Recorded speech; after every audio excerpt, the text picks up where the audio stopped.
Hello, this is Jonah from Online English TV. I would like to thank all my subscribers and viewers. Thank you so much for tuning in. For the benefits of those who just run into my video, I have already uploaded noun series of videos. If you want to catch up with the lesson, I put the playlist link in the description box below. We are now on part 4 of the pronoun series. It is about intensive pronouns. In my last video, you will learn about reflexive pronouns. I also told you not to confuse it with intensive pronouns. They are identical but differ in functions. Identical? You might have heard of identical twins. Yes, they look exactly the same but different persons. The same is true with reflexive pronouns and intensive pronouns. You will learn more about this topic as you continue to watch this video.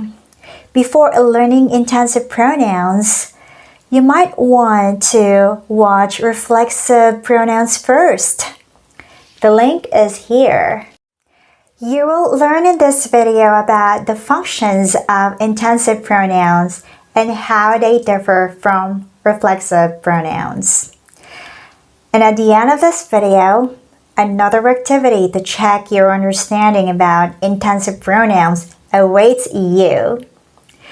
If you haven't subscribed to my channel yet, don't forget to click the red button and the bell here. That way, you will be notified with the new English videos. This is a progressive learning. I hope you won't miss it. Without further ado, let's jump right up into the topic.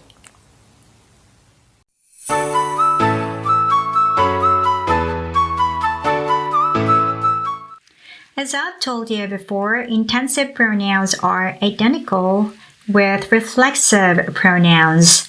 Let's start with singular intensive pronouns first. We have myself, yourself, himself, herself, and itself.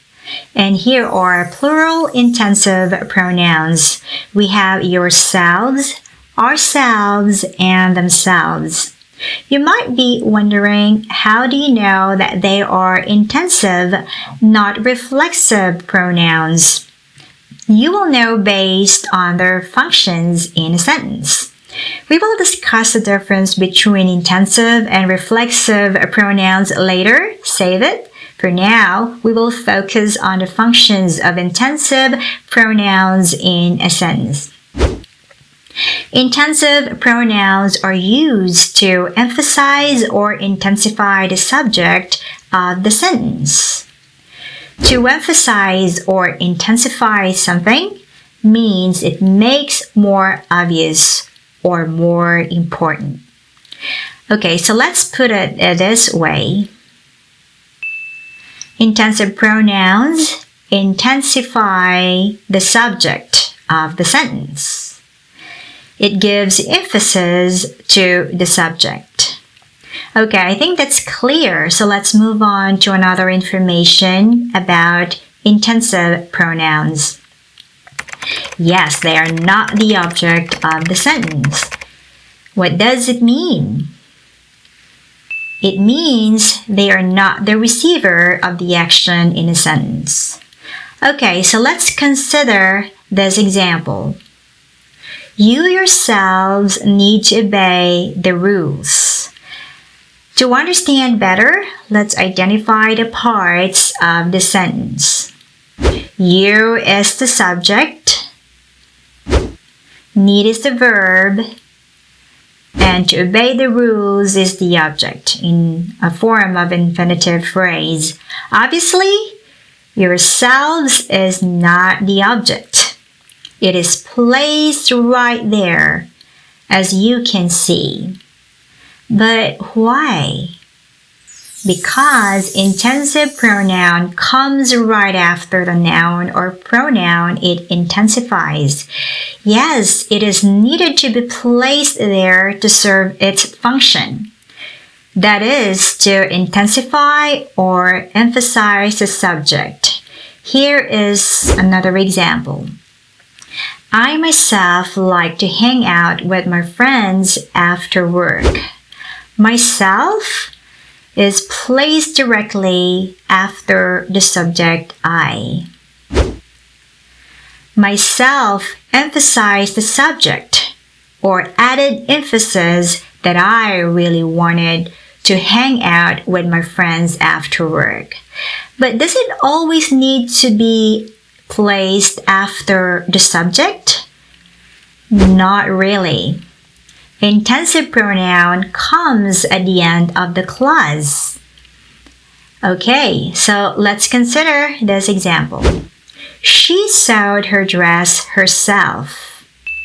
Herself is placed at the end of the clause, but still its function is to intensify the subject she. So here is the bottom line. Whether intensive pronoun comes right after the noun or pronoun it intensifies, or comes at the end of the clause, the function is still the same. That is to emphasize or intensify the subject. Okay, so much for this. Now let's move on to another information about intensive pronouns. Alright, yes, they are not essential to a sentence. Basic meaning. What does it mean? The sentence still makes sense when you remove the intensive pronoun. It doesn't change the meaning of the sentence. Alright, let's consider another example here to further the point. Did you yourself bake these cookies? Yourself adds emphasis to the subject you, but removing it doesn't change the meaning of the sentence. Now let's try. It gives you this. Did you bake these cookies? Okay, so the meaning of the sentence stays the same. We put yourself to add emphasis to the subject. Alright, so this time we have to practice how to use intensive pronouns in sentences. This time, try to guess the correct intensive pronouns.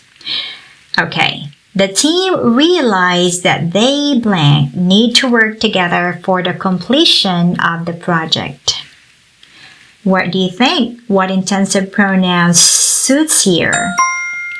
Very good, themselves. Right, now let's consider another example. Jennifer knew that she blank could give a positive influence to young people. Alright, your clue here is the subject Jennifer or the word she. Okay, very good, herself. Jennifer knew that she herself could give a positive influence to young people. Now, it's time to talk about the difference between reflexive and intensive pronouns. It will give you a better understanding about the difference between the two. Here is the first one. Reflexive pronouns used to reflect back to the subject. I had already explained that in my previous video. Use them when the subject and the object of the sentence are the same person. Intensive pronouns, on the other hand, are used to emphasize or intensify the subject of the sentence. Reflexive pronouns are the object of the sentence, while intensive are not the object of the sentence. Reflexive pronouns replace the object pronoun in the sentence. And again, where can you find intensive pronoun in a sentence? Right, it comes right after the noun or pronoun it intensifies, or at the end of the clause. Reflexive pronouns are not essential. It means removing it makes the sentence incomplete. While intensive pronouns are non-essential. It adds emphasis, but removing it doesn't change the meaning of the sentence. Okay, let's consider these examples too to learn more. Okay, Dad made himself a cup of coffee. Himself here is reflexive. Why? Because it reflects back to the subject Dad. Dad himself made a cup of coffee. Himself is intensive because it gives emphasis to the subject Dad that he himself made a cup of coffee. We made ourselves dinner. Ourselves here is reflexive because it serves as the object of the sentence. It receives the action made by the subject we. We made dinner ourselves. As you can see, ourselves is placed at the end of the clause, but still, the function is to emphasize the subject we. Alan introduced himself to the group. Himself is reflexive because it is essential. Removing it will make the sentence incomplete. Now let's try. Okay, it gives you this. Alan introduced to the group. What do you think? Alan introduced who to the group? There is no object here anymore. Okay, that's why it's essential. We can't remove it. Here's another example. Alan himself joined the group.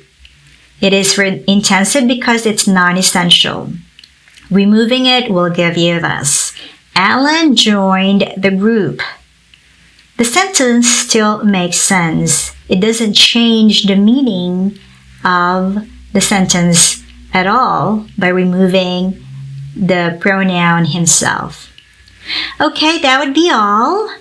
I hope that this comparison would give you a better understanding about reflexive and intensive pronouns. The difference between intensive and reflexive pronouns was explained in detail. Let's check if you could identify them now. Let's proceed to the quiz. Identify whether the following pronouns are reflexive or intensive. Take your time. But then again, if you need more time, as I always said, you can pause the video.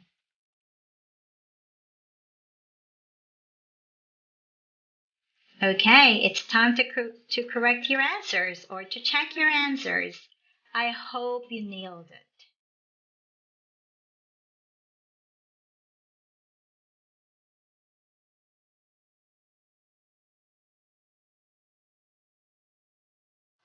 That's all for today. Congratulations! Keep it up! In my next video, we will talk about part 5 of the pronoun video series. It is about indefinite pronouns. I look forward to seeing you in my next video. See you. Have a great day. Bye.